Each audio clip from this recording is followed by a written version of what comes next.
En esta emisión especial de Radio Rural desde la Expo Prado y naturalmente que compartiendo con protagonistas del campo del sector productivo. Días atrás, aquí en este mismo predio se realizó un homenaje a quienes de alguna manera son partícipes del desarrollo de la producción, de la sociedad, de la comunidad agropecuaria. Es así que se distinguió a referentes en el área de la quesería artesanal, también de manos del Uruguay, y especialmente en virtud de su amplia gestión hacia el campo, a Guillermo Sanguinetti, Willy, muy conocido por todos, una familia referente. Nos acompaña también su señora Elvira Gallinal y una familia enorme, decía Lopecito días atrás. Gracias por venir a ambos, Elvira, Willy, y es un placer que nos estén acompañando en la tarde de hoy. ¿Cómo están?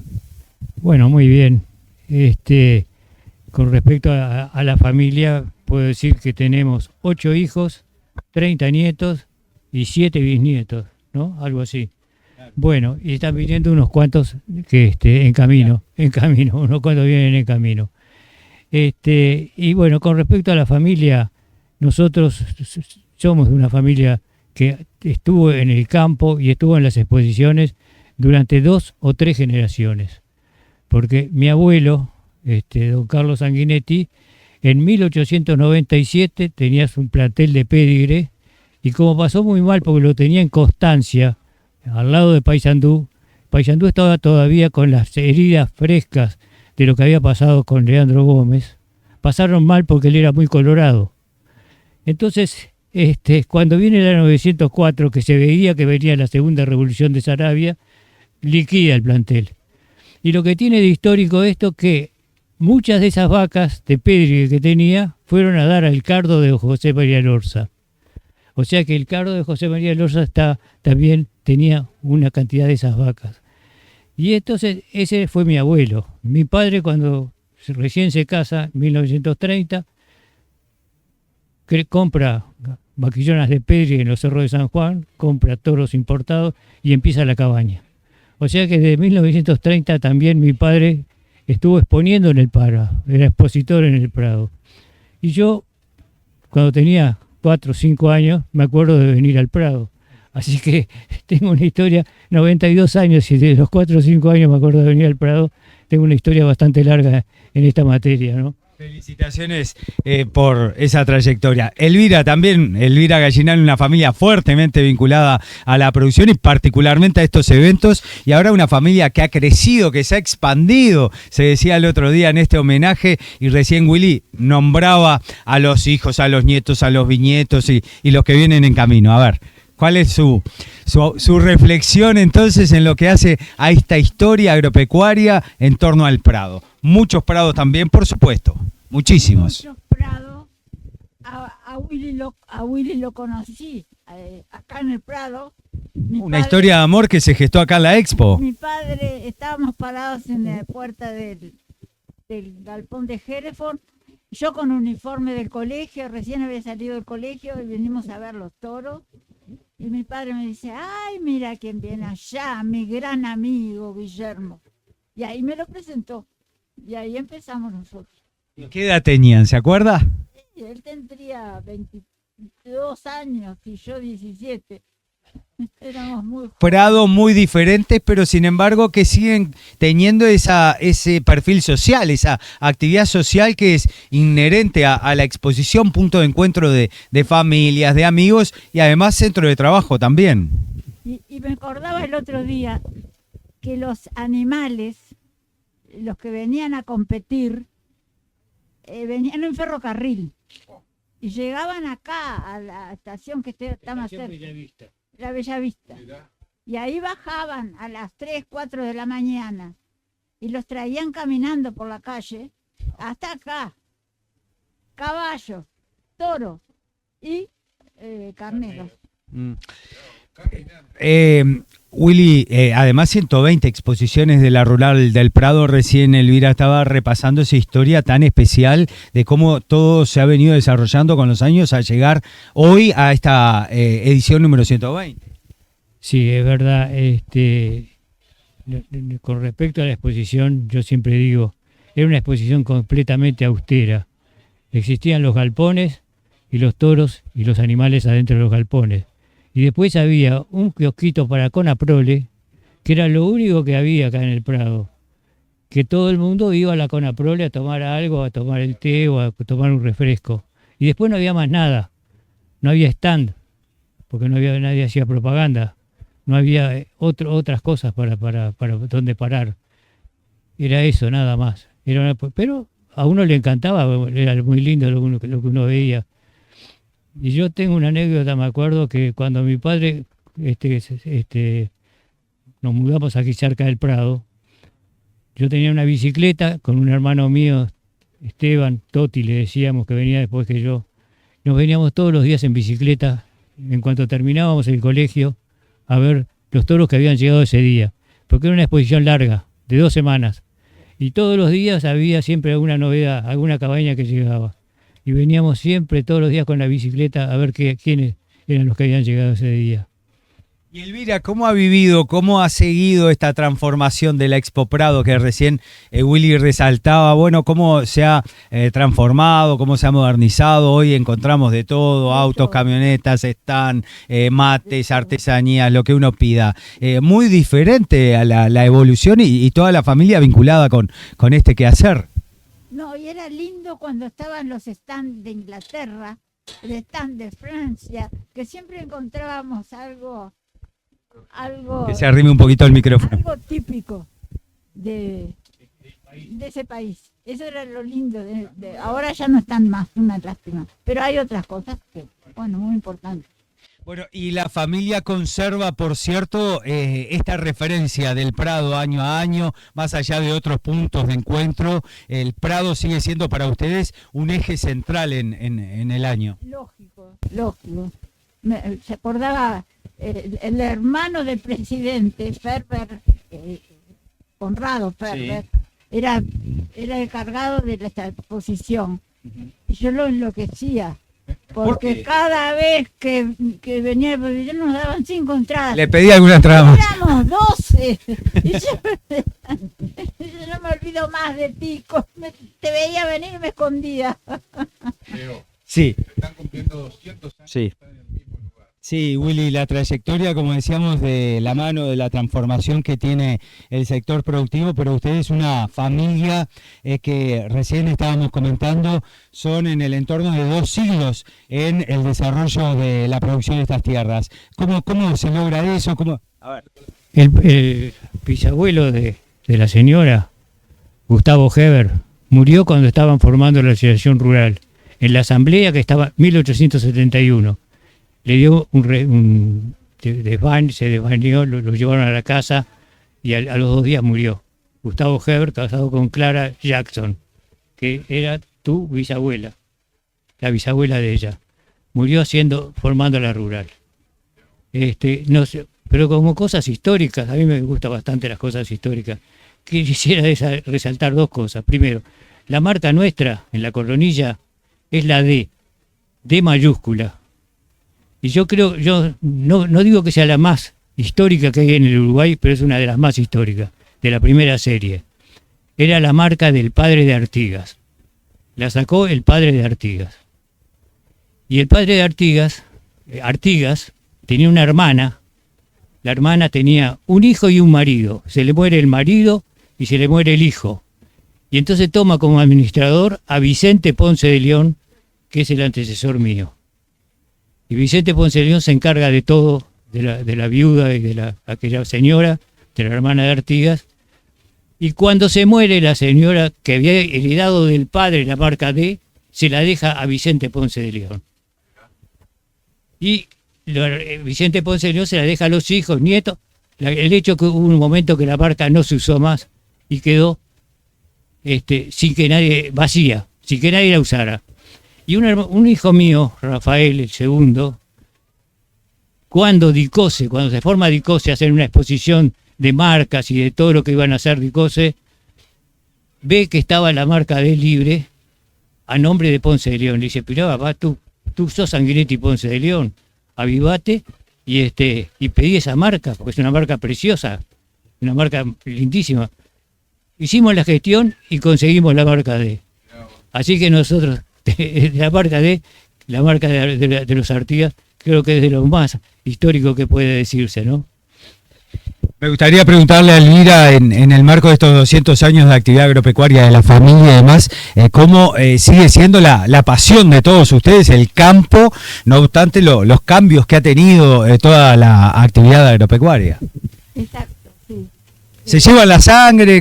¿Cómo es esto? A ver, en la genética de la familia. El sueño nuestro, cuando estábamos acá en Montevideo en el colegio, era que llegaran días de vacaciones para podernos escapar. Y con mis hijos ha pasado lo mismo y con mis nietos está pasando lo mismo. En cuanto pueden, se quieren ir para el campo a trabajar. Hay uno de mis nietos que está estudiando agronomía y ahora le pidió a mi marido para ir al campo a cuidar unos terneros, a ver si podía traer al prado, y los trajo. Bueno, muy emocionante todo. Y además, Willy, tú sigues con la actividad en el campo. Me dijeron que una vez por semana vas, vivís en el campo, plantás árboles. A ver, contanos eso. Bueno, yo hubo un momento que había que dejarle lugar a los hijos. Entonces, los hijos son los que se encargan más directamente. Entonces, encontramos. Yo tenía la pasión de los árboles siempre. Empecé a juntar árboles, creo que tengo más de 400 especies en este momento diferentes. Es un arboleto bastante completo. Más de 400 especies. Especies diferentes, sí. Y a las señoras les gustaban las orquídeas. Y un día alguien le dijo a la señora, nos dijo, no pongan orquídeas arriba de los árboles porque los árboles se van a morir. Y bueno, no le hicimos mucho caso. Se murió una cinacina vieja que yo tenía, pero creo que se murió por otra razón, porque estaban muchos árboles alrededor que con las raíces le chupaban el agua. Y creo que era una cosa que no tenía sentido, que las orquídeas se fueran a matar a los árboles. Nunca más pasó nada, y ella siempre siguió con sus orquídeas, y yo con mis árboles, y los dos contentos. Elvira, ¿qué tal? ¿Cómo están esas orquídeas? ¿Cómo está ese emprendimiento de la familia también, específicamente de Willy, pero de todos con esas 400 especies allí en el campo? Que estamos viendo imágenes en el monitor además. Está todo muy lindo y están viniendo bien los árboles y a mí me gustan los que dan flor. Y hay muchos árboles con flores diferentes. Y mis orquídeas también. Las que agarraron viaje están bien. Tengo una amarilla que estuvo 3 o 4 meses en pleno invierno en flor. Una preciosura. ¿Tienen en la familia seguimiento de esta iniciativa y otros apasionados por el rubro? No, ¿sí? No, por ahora no. Por ahora no mucho. Sí. Algunos se van a enojar acá. Bueno, a Guillermo le gustan también, pero Guillermo está en Salto, está lejos. Así que no sé si cabe también decir algo aún nos queda mucho por hacer. No sé si ustedes conocen la frase esa, ¿Cómo no? pero para la señora la conoce muchísimo porque el padre y el abuelo la usaron. Y el que la trajo la frase fue el abuelo, don Alejandro Gallinal. Y la frase resulta que nace en un papa que se estaba muriendo. Y cuando los médicos y los que estaban con él le decían, quédese quieto, cállese la boca, que se está muriendo, él decía, abbiamo ancora molto da fare. Y el abbiamo ancora molto da fare, que suena tan lindo en italiano, lo tradujo don Alejandro Gallinal, aún tenemos mucho por hacer. Y fue un poco la divisa de la familia, sí. Aún tenemos mucho por hacer. Pero a mí me gusta más el italiano. Quería participar, Willy, y traer a colación un recuerdo con referente a los 200 años que hace que están en el mismo lugar. Y yo quería decir una anécdota, ahora que tenemos a Memo acá. Cuando ustedes remataron en Castells una parte de San Pedro de Timote, capaz que usted me organiza un poco las ideas, año 90 y poco recuerdo, la alegría de la familia cuando bajó el martillo Horacito Castells. El abrazo, todo lo tengo bien presente, estamos hablando de más de 30 años, o sea que el amor por esa zona es muy importante, ¿no? Es verdad, sí. Y además la familia era grande, había que tratar de aumentar la base de tierra para que alguien me dijo, con la cantidad de hijos que tenés, tus hijos van a heredar una chacrita. Bueno, le digo, vamos a ver qué pasa. Y fuimos trabajando y más o menos fuimos aumentando un poco o sea que se puedan tener algo más que una chacrita, ¿no? Ni que hablar la pasión de toda la familia, el ir a Willy por los caballos también, lo hemos reflejado hoy en todos ellos, y aquí me pide Memo también un segundito para hacer una intervención. Adelante. No, que sea de parte de ellos. Creo que estamos festejando hoy, este año, el bicentenario de la compra de los campos por John Jackson Ball, y creo que nadie más indicado que ellos, que conocen la historia vivida que vino de generación tras generación, y ya nuestros hijos están viviendo la séptima para octava generación. Entonces sería lindo que contara un poquito medio cómo nace todo. Bueno, la realidad es que John Jackson se casa con Clara Errázquin Larrañaga, sobrina del padre Larrañaga. Y Clara Errázquin Larrañaga tenía un hermano que se llamaba Joaquín Larrañaga, que es el antecesor mío. Clara Errázquin, Joaquín Errázquin tenía era hermano de Clara Errázquin. O sea que tenemos un parentesco con la señora. Un poco allá arriba, pero tenemos el parentesco. No muy estrecho. Bueno, la realidad es que este señor John Jackson compra los campos en un momento en que todo el mundo sabía que la guerra entre las Provincias Unidas del Río de la Plata y Brasil, porque en ese momento ya Brasil se había independizado de Portugal, iba a ser larga, iba a ser ruinosa. Entonces compra muy barato y consigue la plata en Inglaterra. Tenía muy optimista y muy trabajador fue. Y con eso es que en 1825, cuando los 33 orientales, cuando todos esos episodios que para nosotros son muy valiosos históricamente, pero para la familia, para esa gente de ese momento era bastante traumático, Bueno, el hecho que él forma un compromiso de compra-venta y recién en 1830 puede hacer la escritura definitiva, 100.000 hectáreas, o más de 100.000 hectáreas, porque compra también campos en Soriano, 100.000 hectáreas ahí en Florida. Y se casa con Clara Errázquin y le regala la estancia Santa Clara a la mujer, regalo de casamiento. Esa es la historia. Bueno, además estamos en pleno bicentenario, Elvira, así que todo esto que estamos comentando seguro que les trae muchas reflexiones, muchas historias, muchos recuerdos de lo que han vivido en familia. Por ejemplo, esto que estaba comentando Willy relacionado con ese hecho histórico, con la familia muy vinculada, fuertemente vinculada en este bicentenario a la producción, ¿no? Al campo. Bueno, mis recuerdos son desde que tengo uso de razón, de ya vivir en San Pedro. Mi abuela Algorta... Eso es muy fuerte. Mi abuela Algorta, que era el administrador, había muerto, y mi padre ocupó el lugar del suegro y fuimos a vivir a San Pedro. Y bueno, hasta los 10 años estuvo en San Pedro. Hasta los 10 años vivió en San Pedro. Ahí, a la escuela rural. A la escuela rural. Y recién a los 10 años vinimos a Montevideo. Se vinieron a Montevideo.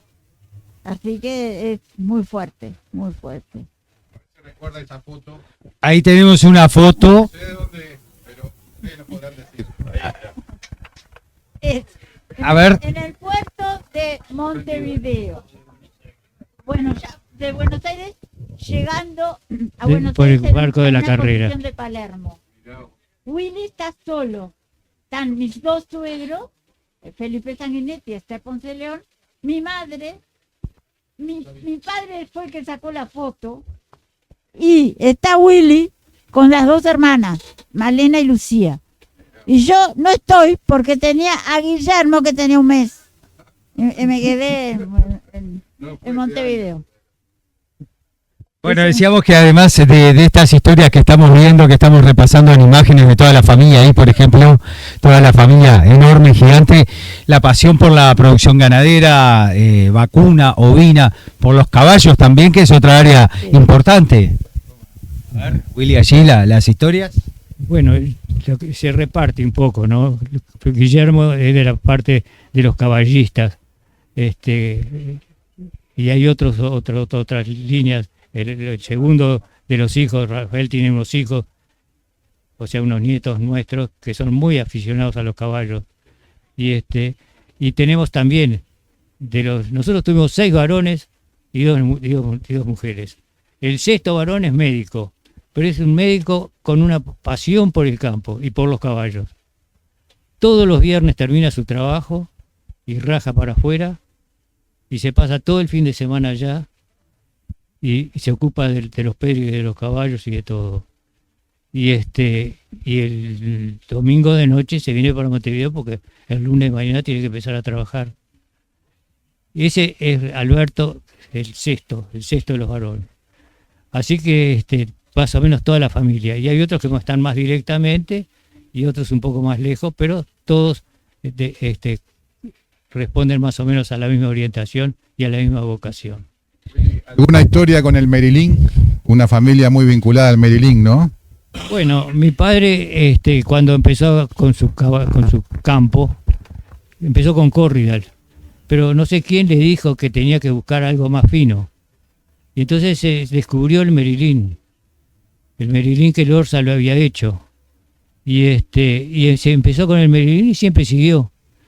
El Merilín ha ido cambiando mucho.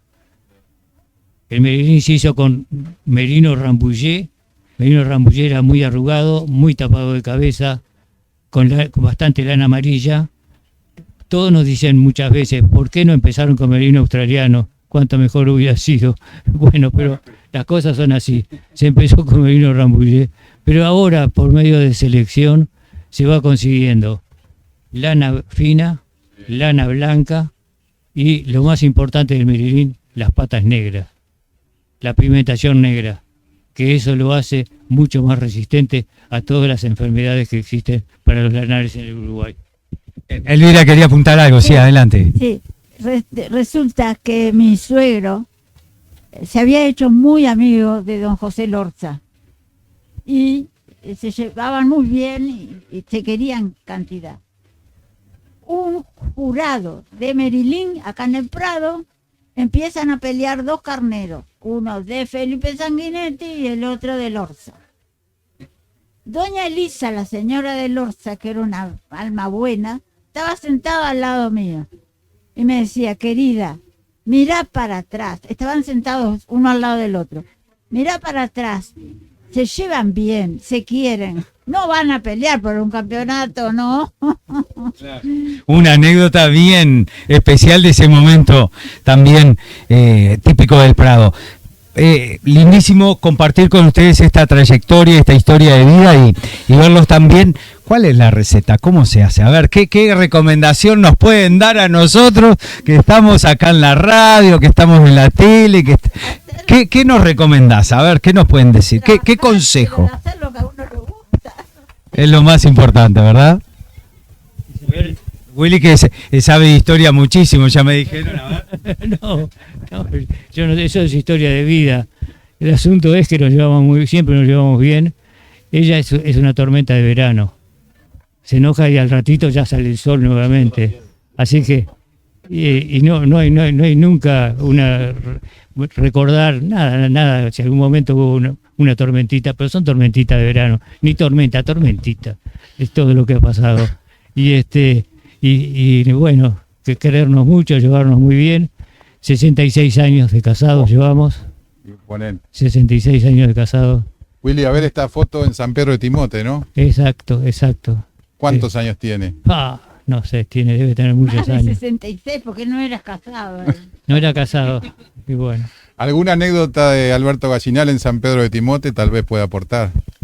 No sé, ya creo que conté lo de tenemos todavía mucho por hacer. Era una persona que no quedaba conforme con lo que había hecho, siempre quería hacer más, no se cansaba, era incansable, madrugador, estaba siempre a la hora de salir del personal, estaba en el escritorio. Yo lo conocí andando a caballo, después cuando pasaron los años dejó de andar a caballo, pero salía con la camioneta y se metía en cuanto pantano pudiera haber. Y él decía, Yo tengo fama de ser muy pantanero, porque se metía en todos los pantanos. Ponelos ahí. Porque más bien miraba para el campo, miraba a los animales, que no miraba por dónde iba. Y era incansable, era un hombre incansable, y le caía bastante, le cayó perfectamente, todavía tenemos mucho por hacer. A ver, Elvira, ¿alguna anécdota de Gallinal? Recién Willy, seguramente hay muchas, Willy nos contaba una, aún queda mucho por hacer. Muy feliz estando en los bretes con las ovejas, muy feliz. Yo me acuerdo siempre de él en las bretes eligiendo lana y eligiendo ovejas, muy feliz, muy feliz. Sí, a ver. Resulta que durante la guerra no había nafta. Había que andar con gasógeno o en tren. Era la exposición de Melo. Él había llevado animales y tenía que ir a la exposición de Melo. Entonces, justo era el momento de la señalada de los corderos. Y él hacía toda la señalada. Él hacía la señalada, especialmente de los planteles. No dejaba que otro lo hiciera. El tren pasaría, supongamos, a las 10 de la mañana. Y él primero se fue a los bretes, se puso a señalar y a señalar. Y cuando uno señala, se llena de sangre por todos lados. Cuando quiso acordar, no tenía tiempo de volver a las casas, si no perdía el tren. Y si no, tenía que esperar el tren del día siguiente. Y se fue a un arroyo, se lavó la cara, y con la ropa toda sucia y una valijita que llevaba la valija pronta, se fue a tomar el tren. Y cuando toma el tren, se encuentra con toda la gente que iba a la exposición de Melo, expositores, jurados, y todo el mundo asombrado, aquel hombre con aquella pinta, todo lleno de sangre. Y recuerdo que el que me contó la anécdota, dice: yo no lo quise saludar. ¿Qué se cree ¿Por qué Gallinal se va a meter entre gente toda con esa pinta? Y llegó a Melo, se bañó y se puso con la pinta normal. Buenísima la historia entonces, y es muy lindo compartir con ustedes, tomando este bicentenario, tomando los 120 años de la Expo Prado, estos momentos que tienen que ver con la ganadería, con la Expo, con la actividad de nuestro campo, con Elvira Gallinal, con Guillermo Sanguinetti. Bueno, muchas gracias, no queremos extenderlo más porque sabemos que está cayendo la temperatura, se está viniendo un poco de frío y todos tenemos que cuidarnos. Verdaderamente que ha sido un gusto, si no faltará oportunidad de seguir charlando. En nombre de Juan Carlos López les agradezco también la participación y bueno, será hasta una próxima. Muchas gracias. Bueno, gracias a ustedes. Muy bien.